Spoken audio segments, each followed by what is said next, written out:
A happy Monday. Welcome into Send It In, presented by BetMGM here on the BetQL network. I'm your host, PJ Glasser. Quiet sports day today, but we got a lot to get to previewing wildcard weekend in the NFL. We obviously got the two college football playoff semifinals. We'll talk a little college basketball as well. Henry Ettinger is going to join us here in moments. He's going to give out a few NBA player props that he likes on today's slate. Kate Constable going to join us later on in the show for Model Making Money as well. We had a lot of snow in the DC area, so we're remote today. Still able to take all your questions, so anything that you guys like, twitch.tv/BetQL, YouTube /Odyssey Sports. Make sure you send in your questions. If you miss any part of the show as well, you can check out the Send It In podcast available wherever you get your podcasts. A lot to get to on the show today. Glasses in session. Go to the Glasser guest line, and Henry Ettinger joins us. Great to have Henry back on the show. Give him a follow on X at hedging_Henry. Follow him on TikTok, Instagram as well. A lot of great gambling content from Henry. And what a week, Henry. I mean, the slate that we have, it's like 5 straight days of playoff football with the 2 college games and then wild card weekend. It's going to be awesome. Let's start with the NFL. And after we started to figure out who the teams were going to be that were going to make the playoffs, what the games were going to end up being, was there any lines that immediately jumped out at you that you betted right away, or any games that you're thinking about betting? I've already made 3 bets, PJ, and I'll just give them to you right now. The first one that jumped out to me big time was the Bills against the Broncos. I think this is a nightmare spot for the Broncos. Personally, you can't play man coverage for Josh Allen. He has annihilated it in his career, and it's no different this season. The Broncos play a ton of man coverage. They've only got 1 win over a real playoff team this season. I don't really count the Chiefs in Week 18, obviously, with Carson Wentz at quarterback. I think this is a brutal spot for Bo Nix on the road as a rookie. Anything under 10, I was looking to hit immediately, and so when it opened at 7.5, I scooped up a bunch of that. Another spot I love, Steelers-Ravens under. We know these two teams. They're super familiar with each other. 3rd time seeing each other for this season. Lamar finally got the best of the Steelers a little bit in their last meeting, but even so, I expect the Steelers to have some counters for that coming into this matchup. And on the other side of the ball, we've seen the Steelers offense really fall off a cliff the last 4 or 5 weeks. So that's another spot that I was looking at immediately. It's already come down even since I bet it. And then finally, again, another favorite I like. I'm usually on the dogs, but Tampa Bay. I was able to get them at 2.5 versus the Commanders. We saw this Commanders team also fall off a lot down the stretch. A lot of what they were doing in the early season seemed to be a little bit on the lucky side in terms of what the metrics would tell you. And I don't think this lines up as a great spot for them either versus the Buccaneers having to go on the road with a rookie here. I think favors Tampa Bay as well. Yeah, it's going to be an interesting game. Those teams met in week 1, and Tampa got to see Jaden Daniels in his first game. Obviously, a lot has changed since then. Henry, as you mentioned, you normally like betting underdogs. Couple of favorites that you like with Buffalo and Tampa Bay. Of those dogs, anybody that you like maybe that you think can win outright? Do you think the Rams have a chance? Maybe Green Bay? Do you think the Texans? I think obviously a lot of people are going to be on the Chargers in that game. Any dogs that you maybe think could win outright over the weekend? I would have said Green Bay. Matt LaFleur is awesome as an underdog, but without Christian Watson now, I'm not sure I love the matchup specifically in there. So it's stomach turning, but I'd have to say it, the Houston Texans.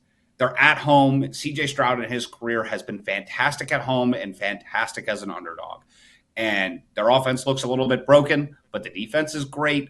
I don't really trust this Chargers team to run away and hide from them. So in a close game, getting a field goal as a home team, man, it's a lot of respect for the Chargers and Justin Herbert right now. They are the better team, but laying a full field goal on the road to me it's a little too pricey. My numbers just can't get there at all. Yeah, I think that's totally fair. Now that the bracket is obviously set as well, we know the Lions are going to be the 1 seed, Kansas City going to be the 1 seed as well. Have you placed any futures, Henry? Now that you've seen the bracket, you maybe see the path that certain teams had. Any futures for you? I haven't placed any since the bracket came out. I like the value on the Ravens, generally speaking, in the AFC. If I had to choose a team there, now it's not a perfect path now with Buffalo and Kansas City for sure being in their way. But their defense to me is just the best of those 3 teams right now when healthy. It's trended up massively over the last stretch of the season. And when you look historically, teams that trend up defensively at the end of the year typically do quite well in the playoffs. On the NFC side, I'm looking at long shots. I would lean Bucks right now because I think I like their first round matchup the best. But I look at the NFC and I think it's wide open. I still don't trust that Lions defense. With another secondary injury in that game, I mean, there's nobody I'm really banging the table for. So I'd look long shots, and the Bucks with their offense are probably the most explosive to me, and I think have the best chance. Yeah, I agree, man. I think that NFC got a chance to get some good value with some of those teams. Emery, let's turn the page over to the college football playoff. We got two semifinal games: Notre Dame, Penn State, Ohio State, and Texas. Let's start with the Orange Bowl in Miami between the Irish and the Nittany Lions. Notre Dame 1.5 point favorites, total of 46.5. Any thoughts on this matchup between the Irish and Penn State?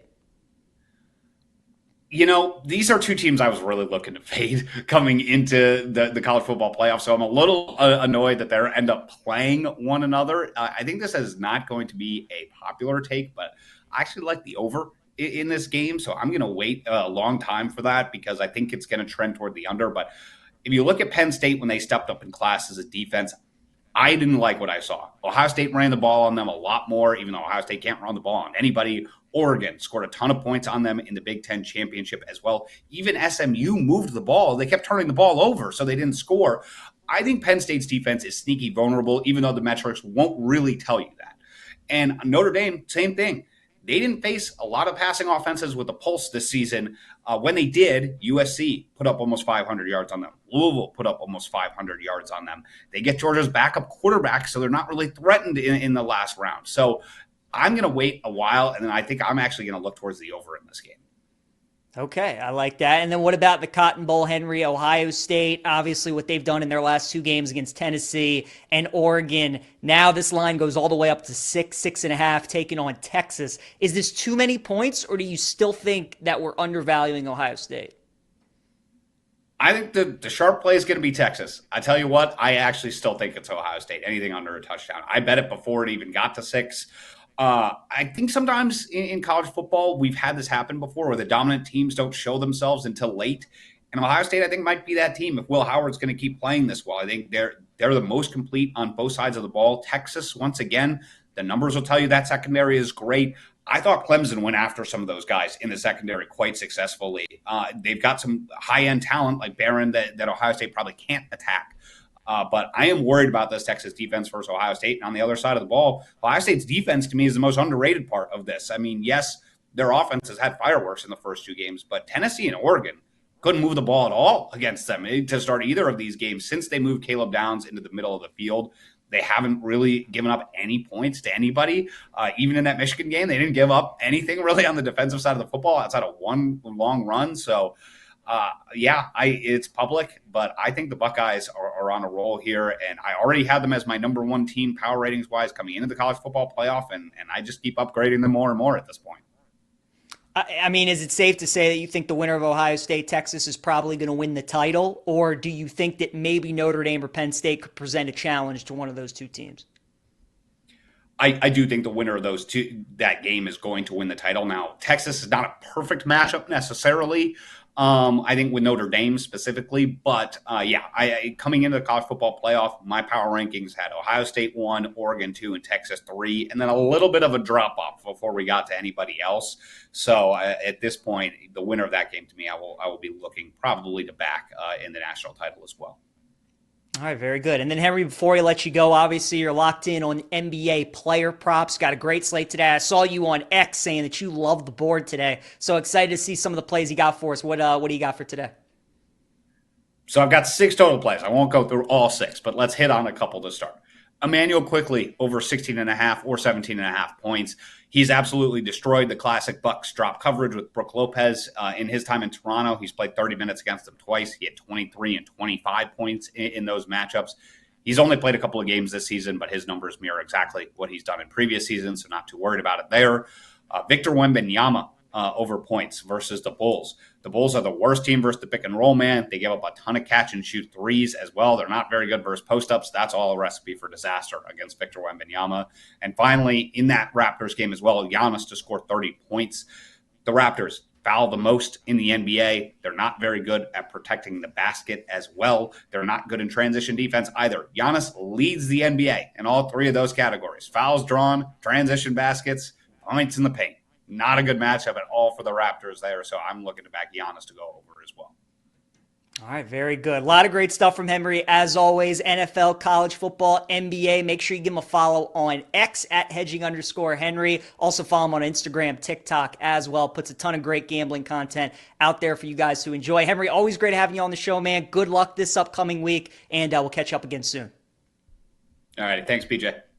You got it. All right, great stuff there from Henry, guys. Let's keep it rolling here on Send It In. It is a Monday, so you guys know we always look at the games that I would bet right now here on the slate. And let's look at Wild Card Weekend. Some of these games that I find fascinating. We'll start with Ravens and Steelers. And I think this game is really interesting. The Ravens opened at 8.5, and this game now is up to 10 on BetMGM. The total in the game is at 45.5. And look, I get it, right? I mean, the way these two teams are playing, Baltimore's won 4 in a row. The Steelers have lost 4 in a row. The Ravens right now look like one of the best teams, if not the best team in the NFL. The Steelers, they look terrible right now. At the end of the day, though, this game is still Ravens-Steelers. And I think a lot of people are forgetting that. And I think there's so much recency bias going into what we saw in Week 16 when these two teams played 3 weeks ago.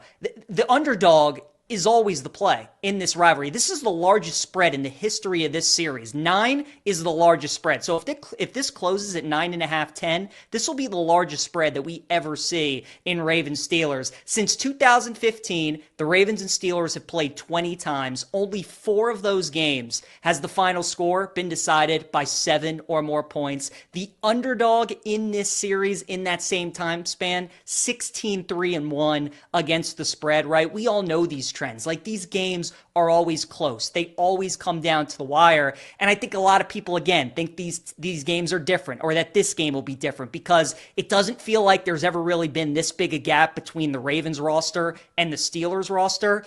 But these games are always close, guys. Keep in mind, too, that game in Week 16 could have gone very differently very quickly. Nobody talks about the fact that Lamar Jackson got sacked on the first play of the game, lost the ball, and the Ravens recovered. Nobody talks about the fact that on their second possession, when they were receiving the punt, they fumbled the punt and they recovered it. Russell Wilson and the Steelers were driving inside the 10. The Ravens recovered the fumble. Justin Tucker makes a field goal. If he misses that 50-yarder, the game flips on his head. And then, of course, the play that decided it was when Lamar throws a pick. 2 plays later, the Ravens get it right back with a pick 6. So that's what this game is all about. Normally, any other game, it's about X's and O's, or it's about which team has an advantage here, or it's about power ratings or spots or these kind of things. Ravens-Steelers, it's all about which way the ball bounces. And normally in this rivalry, Pittsburgh is usually the team that gets the bounces. When these two teams played in Pittsburgh earlier in the year, Derrick Henry, who never fumbled in that game. Tucker misses 2 kicks. Isaiah Likely fumbles before the end of the half.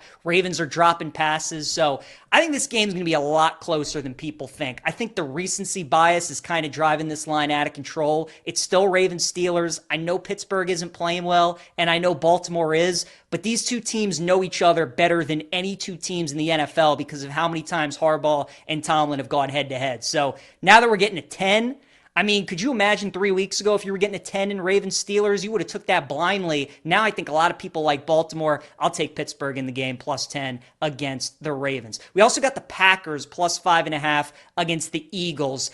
I like Green Bay in this game. Now, the Christian Watson injury is a big deal.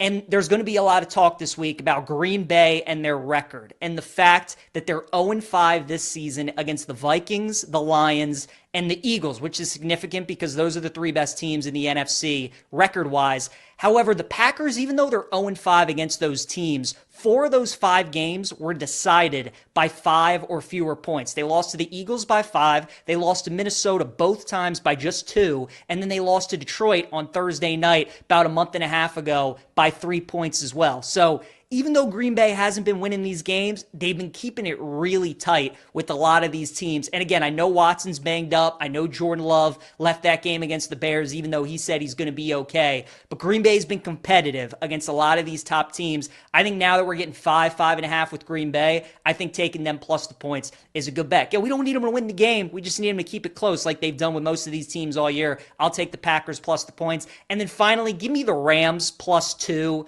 against the Vikings. Total in this game is 47. I'd look at Rams money line as well against Minnesota. Wouldn't it be just so NFL? Wouldn't it be so sports for Minnesota to be 14-2?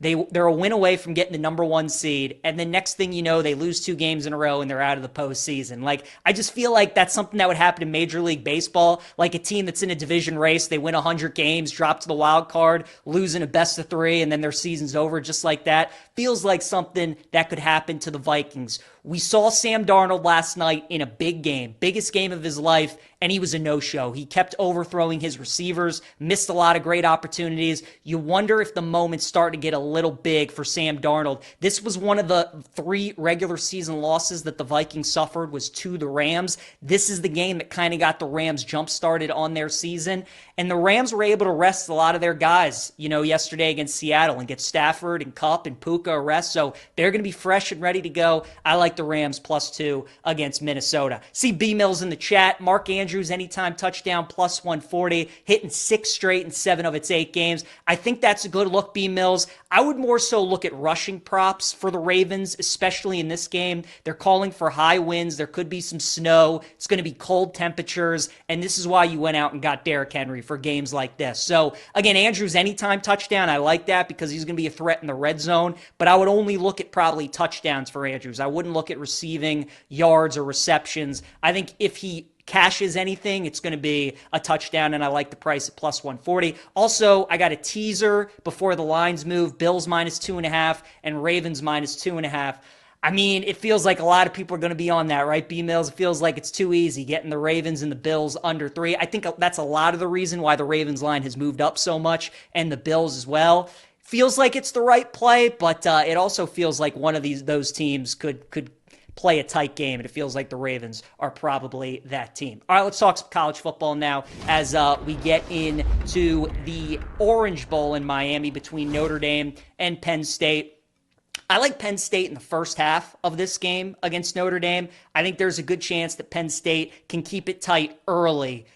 The Georgia hangover is real. We saw Ole Miss and Bama beat Georgia in the regular season, and both of those teams lost their following game. Bama lost to Vandy, and Ole Miss lost to Florida. That's going to be the challenge for Notre Dame in this game. They arguably just had their biggest win in 30 years. They beat Georgia. They beat the program in college football right now. Is there going to be any hangover for Notre Dame? Are they still going to be feeling the effects of that win? Meanwhile, Penn State just kind of handled their business. They were big favorites against SMU, against Boise. They won both of those games. They covered both of those spreads. And Penn State's been a team that has started hot so far in the playoffs. They were up 7-0 on Boise in the first quarter, 17-7 at halftime, up 14 or 7-0 on SMU in the first quarter, and then they were up 28-0 at halftime. So I kind of like Penn State first quarter. I like Penn State first half as well, just because the combination of Penn State's been a team that has started fast in the playoff, and I think Notre Dame's going to have a little bit of a Georgia hangover,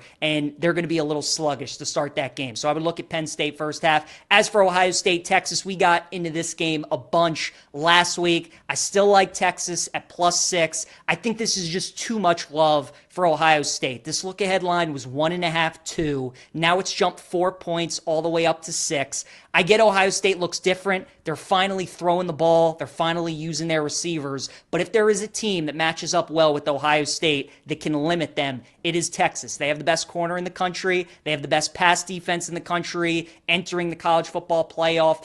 And I think Texas, being a team that has been a favorite all season, now that they are an underdog, I love betting those teams because those teams usually have a really good game plan. They love being in that role because they're not used to it. And all Texas is going to be hearing for the last 4 or 5 days and up until kickoff is how great Ohio State is, how overrated they are. we've been waiting for a complete performance from Texas all year. I think this is the game where we get it. So I like Texas +6. Also like Quinn Ewers over 236.5 passing yards. Quinn Ewers has to play well for Texas to keep this close. There's just no way around it. If he doesn't play well, Ohio State's going to win and they're going to cover. So if you like Texas plus the points like me, I think you got to like Quinn Ewers to have a big day. So I'll take over 236.5 passing yards for Quinn Ewers. All right, let's talk some college hoops here on Send It In. It is a Monday. Look at my top 10 teams in college basketball. And really, since we've started doing this, Auburn's been the number one team, and Auburn is going to continue to be the number one team. They are the favorites to win the national championship at +600. If I had to fill out a bracket today, Auburn would be my pick to win the title. Duke is right behind them at +750. I think Duke has the most upside in the country. They have Cooper Flagg, but they have a lot of really talented freshmen as well. They also have some key veteran pieces that it reminds me of the Duke team that won the title with Jahlil Okafor and Justice Winslow, and then they had Quinn Cook as kind of that veteran guard. Duke, kind of the same mixture on this year's team. So I like Duke, one of the best defenses in the country. And as the season goes on and those freshmen get more and more reps, they're only going to continue to get better. Next up is Tennessee. I'll put them as my third best team in the country. They're number one in the AP poll. They're undefeated, but it just feels like the same old Tennessee. You know, you look at Ken Pom right now, they're number one on offense, they're number one on defense, they're number 20 on offense, and that's kind of what Tennessee is. You know, they're always going to be a great defensive team. They're kind of like Houston, though. The question is, when they get to the tournament, are they going to hit enough shots? Are they going to score enough points? I think their offense with Dalton Connect was better last season than it is this year, and especially at the price at 10-1, no interest in Tennessee. Iowa State's my number 4 team at 14-1. Iowa State, along with Duke, are the only team right now in college basketball, according to Ken Pom, top 10 in offensive and defensive efficiency. Iowa State's interesting. I didn't think their offense would be this good. We still got a long season to go, but they're consistently putting up 70, 80 points to go along with that defense that's always going to be top 10 in the country. Cyclones, I think of all the Big 12 teams, they are the one that I like the best. Then we'll go with Alabama at number 5. They're 16-1 to win the national title. This was a team that was number 2 in the AP to start the season, went to the Final Four last year, brought back a bunch of talent. They're starting to hit their groove a little bit. Nice opener to start SEC play, beating Oklahoma by 30.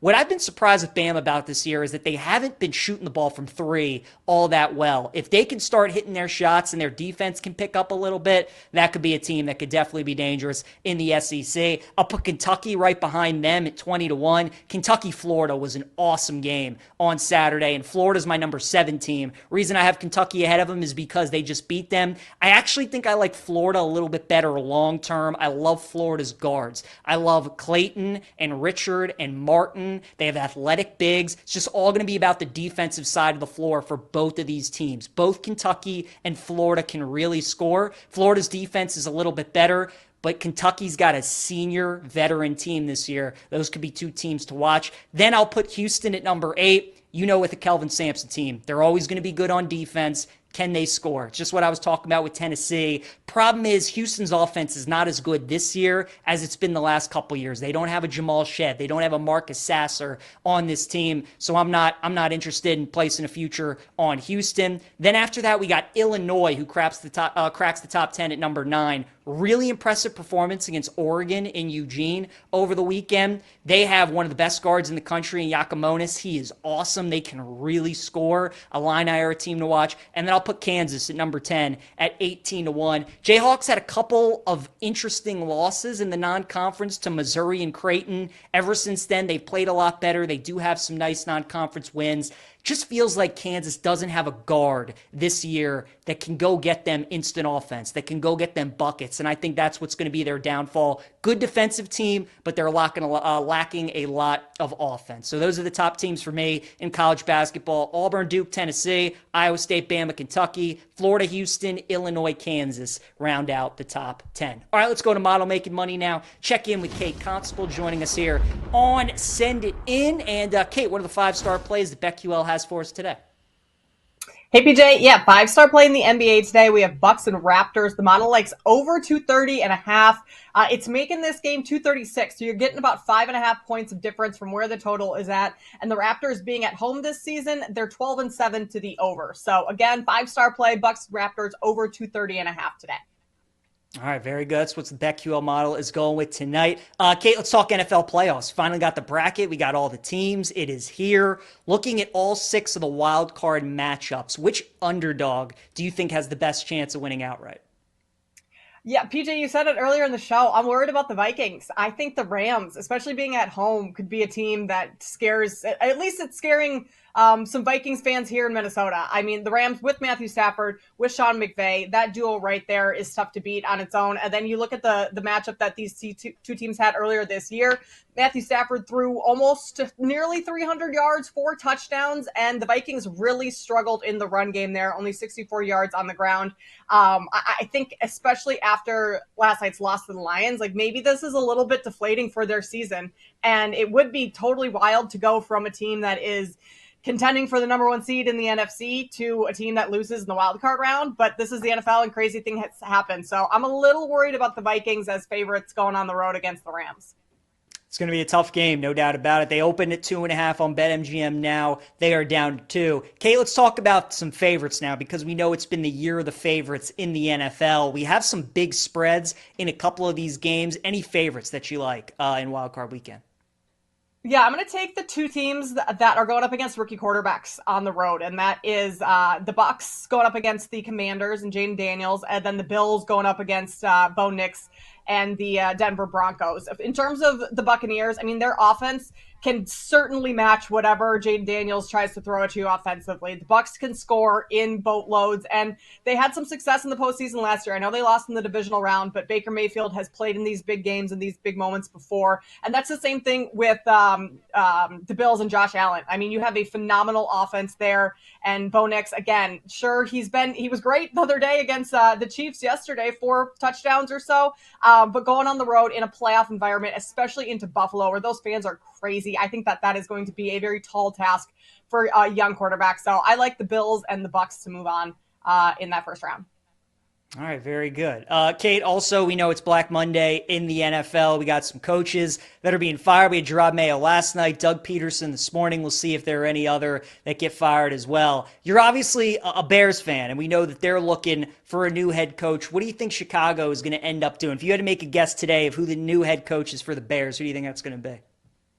Well, I'm just going to go with who I want, PJ, because there's no predicting what this organization is going to do. They're an absolute wild card. I would love Ben Johnson. I feel like that's an easy answer, but the creative play calling that we've seen from him numerous times throughout the year, and especially even last night against the Vikings, a very good defense. Like, he is just phenomenal. I think the Bears need to hire an offensive-minded head coach. So Ben Johnson from the Lions. I also think Joe Brady from the Bills could be another option as well that I would be okay with. I mean, what he did at LSU with Joe Burrow, phenomenal. Now going to the Bills and kind of fixing up Josh Allen into an MVP caliber player. I would love to see him do that for Caleb Williams. So either of those 2 offensive-minded coaches would be okay in my book.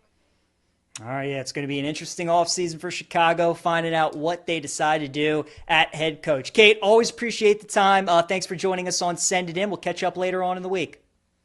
Sounds good. Thanks, PJ.